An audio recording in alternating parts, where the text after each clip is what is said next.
In today's video, I'm going to teach you how to log into Telegram without verification code. Telegram protects your account by sending a verification code to your phone the first time you sign in. That's essential for security, but once you're an established user, you can add convenient, secure ways to sign in on secondary devices without waiting for an SMS. We'll cover two options, using a two-step verification password and linking Telegram desktop or the web app with a quick QR scan.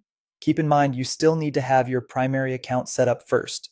These options are for logging in on additional devices after your account is already active. First, set up two-step verification. On your phone, open Telegram, go to Settings, then Privacy and Security, and tap two-step verification.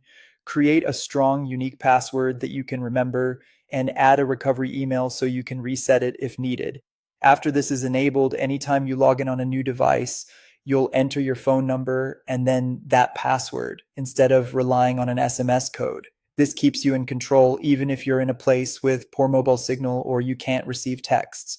For security, avoid reusing passwords from other services and keep your recovery email accessible, since losing both the password and recovery access can lock you out.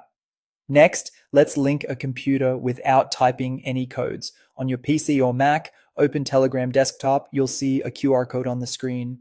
On your phone, in Telegram, go to Settings, then Devices, and choose Link Desktop Device.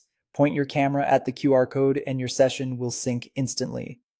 The same process works for the browser version at web.telegram.org. Open the site, display the QR code, and scan it from the Devices section on your phone. This is fast, secure, and especially handy when you want to get started on a new computer without waiting for a message. A few quick tips as you use these features: only install Telegram Desktop from the official source and double-check the web address when using Telegram Web.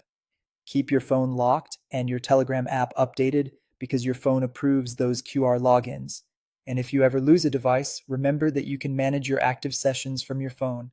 And that's it. If you found this tutorial helpful, don't forget to like this video and subscribe to my channel for more Telegram tips and